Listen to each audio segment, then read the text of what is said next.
This is Coyote News.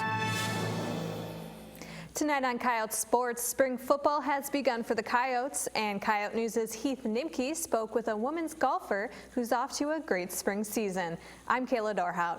And I'm Levi Goots. High school track meets flooded the Dome this past week, and in Cassidy's Corner, she gives us her take on Major League Baseball. First, the headlines. Crystal? The USD women aren't the only basketball program in the state who've enjoyed postseason success. On Saturday, the Augustana men's basketball team took home the Division II National Championship. The Vikings defeated Lincoln Memorial University 90-81 for their first men's basketball title in school history.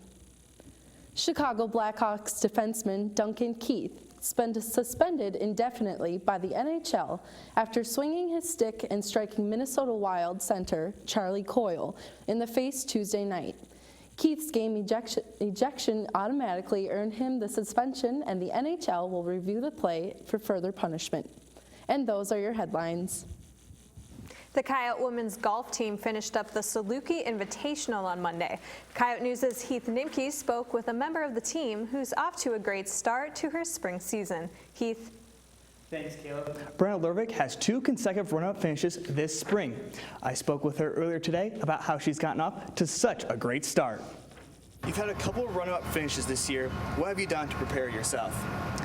I think a lot of what comes with success is mental preparation, and our coaches have been doing a really good job of helping us get to that next level in the mental game, and just making sure that you're always sticking with that one shot you're on right now, and you're not trying to go too far forward or too far in the past, because otherwise that can just mess with your game and doesn't make you successful. How has the weather been a factor, I guess, this year?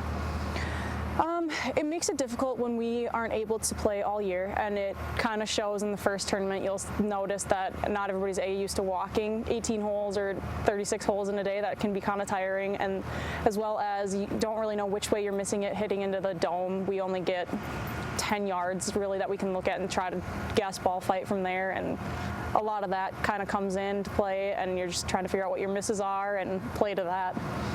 What have you been doing to prepare yourself for the next upcoming meets?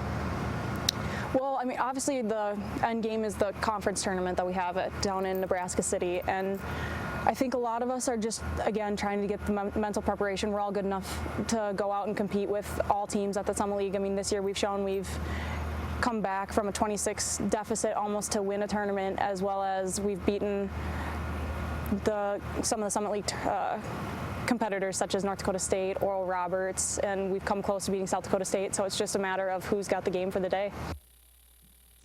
The women's golf team has 2 more meets on the schedule before they play for the Summit League title. For Coyote News, I'm Heath Nimke. Over the past 2 days, high school track and field athletes have gotten a chance to compete at the Dakota Dome at the Dan Lennon Invitational. Coyote News' Mike Hammond has the story. Class A schools squared off on Monday, while Class B schools took their turn on Tuesday.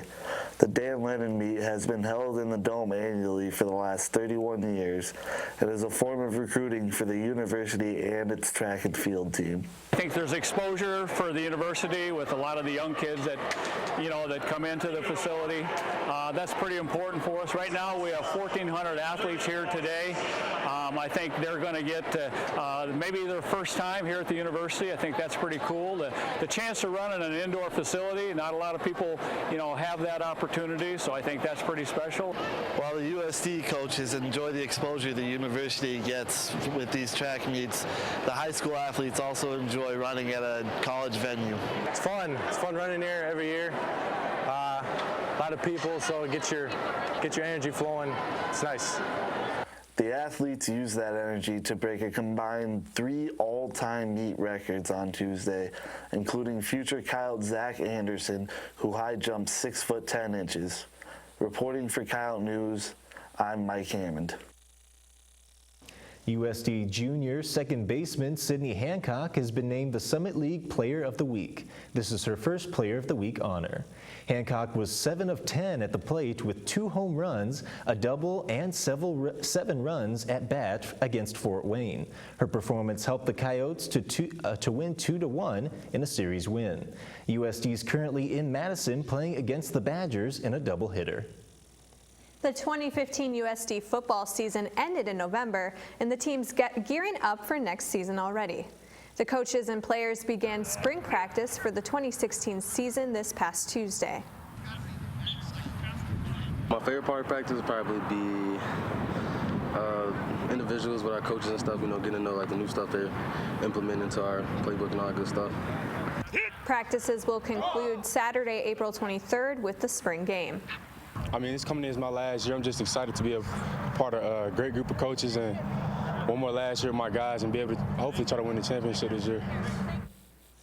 And in Cassidy's Corner this week, she gives us her take on MLB's opening day. The madness of March comes to an end tomorrow, but the opening day for America's pastime is April 3rd. Highlighting the MLB's opening day is a rematch of last year's World Series between the Mets and Royals. The Pirates and Cardinals start the day off, while the Rays take on the Jays to close out opening day. The remaining 24 teams will open the season on April 4th, while the Tigers and Marlins start on the 5th. It was a lackluster offseason. Most teams didn't have to shop around for players, but there were a couple of blockbuster trades. Having been a Blue Jays fan for most of my life, I was sad to see David Price go. The Red Sox were able to grab Price for 7 years and at a cost of $217 million. On the other side of the coin for the Red Sox, David Ortiz will be retiring at the end of the 2016 season after having a Hall of Fame-worthy career. He will be retiring as one of the game's greatest characters and designated hitters. Another reason why, as a fan, we love our baseball. I love the excitement that surrounds the start of a new season, no matter the sport. It's like the first day of school, but instead of new pencils and books, players will have new cleats and fresh uniforms. So grab your peanuts and Cracker Jacks and take me out to the ballpark. And that's Cassidy's Corner.